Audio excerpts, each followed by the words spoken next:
To begin your electrical plan drawing, I'm going to go ahead and open the view under floor plans that it says ground level electrical. When I open this up, you're going to notice that a lot of my stuff is grayed out. This is done so that as you put on the various symbols, they stand out as we add them. Now what you're going to do is you can put several of your symbols in right away. So when you go to component and you drop this down, the first place I want to send you is to the D's for duplex receptacle standard. This is your normal outlet. These are the ones you're going to use in a majority of the house. So for example, I have a television on this wall. I'm going to go ahead and put an outlet on this wall. This is a fairly long wall, so I would probably have an outlet maybe over here as well as somewhere over here. Okay, now you can see that those outlets are huge. So I'm going to click off of everything. I'm going to go to view scale, and I'm going to change this from 1/16 to a foot to 1/8 of an inch to a foot. And you're going to notice those get to be a much more manageable size.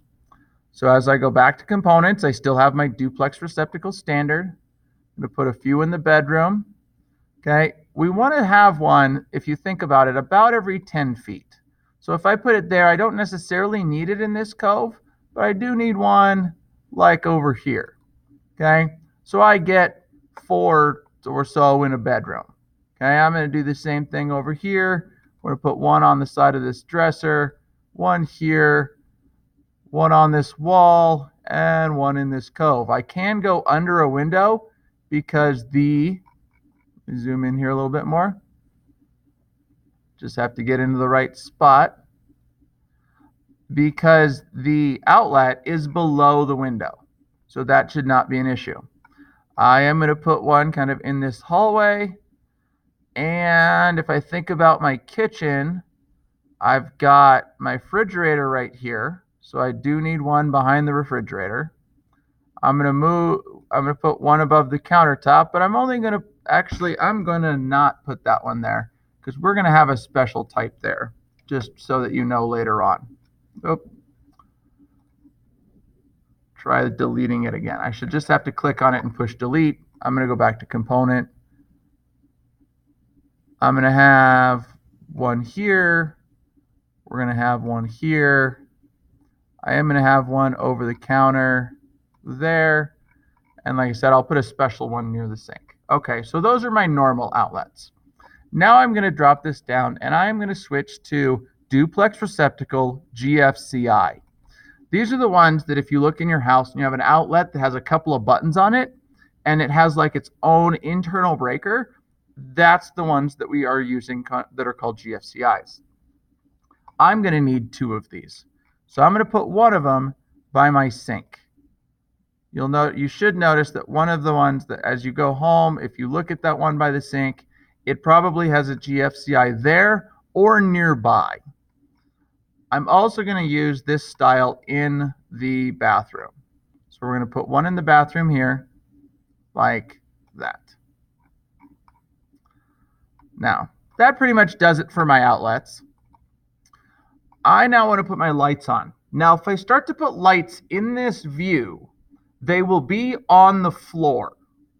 So that does not work. Okay? So here's the first thing I'm going to do. I'm going to go back to ground level. I'm going to click ceiling. It's going to want to automatically do the ceiling. I'm going to click inside the house. You'll look and see it's highlighting the whole house. And I'm going to click once. And it says that none of them are visible in this plan.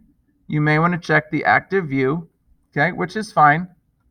Okay, but I should now have a ceiling. So if I now go to ceiling plans and ground level, I should have a ceiling, which it appears that I do. This is the view where I want to start to put lights in. So I'm going to go to component. I am going to go to my ceiling lights, which are up above. And I'm going to use mostly these round ceiling lights, like this one here. I'm going to use the 60-watt ones in the bedroom. Oh, sorry, it wants to place on a vertical face. You have to switch to place on face. I'm going to put the 60-watt ones in the bedroom.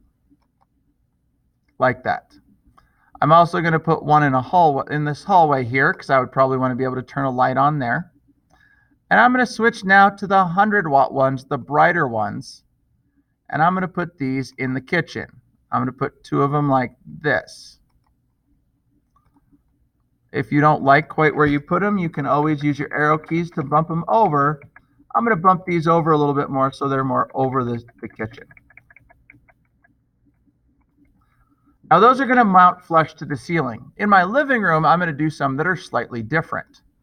So if I look at downlighting, so that's D, downlighting. Here we go. I've now got some recessed can lights. These are the ones that are up flush with the ceiling. So I'm going to put some of these. I'm going to put 4 of these kind of in my living room area so that I don't really have a light hanging down. Again, these are kind of up to you what different types you want to use. I'm trying to get all the different types in. Another one that you might like is the ceiling light that's the bar. It's just right up here. Ceiling light linear box. So I'm going to do a 1 foot wide, 4 foot long bulb. Again, make sure I'm placing on face. And I'm going to place that as the big light in the restroom or in the bathroom. Now the last one I have is called a pendant light. I'm going to put this in, alphabetical order. Oh, sorry, wrong way to do it. Pendant lights, here we go. And I'm going to go ahead and put a 100-watt one in like right here. I'm sure it's probably not in the right spot, but now when I go back to my ground level view, I can see all my lights. So one of the things I can do is go, okay, under modify, I can now scoot this over to be more centered on the table. If I was looking for certain lights to be, I don't know, over the stove kitchen area, I can kind of move those around now. As well as maybe I wanted this one to be out a little bit, kind of in almost in this hallway. One of the things you should think about as you do this is where exactly you want those lights to be controlled from. And maybe which lights get controlled altogether. So here's the example I'm going to use. I'm now going to go to components and I'm going to look at lighting switches. So those are going to be under the L's, okay? And there's only 2 of them that you're really going to use. You're going to use a single pole, and this is where one switch operates one light or multiple lights, but it's only controlled by one switch. So for example, in this bedroom here, I'm going to put a switch right here by the door. So I can flip that switch, it's going to turn this light on. If I had 3 lights in this room, but all of them were operated from this point, I still use a single pole switch.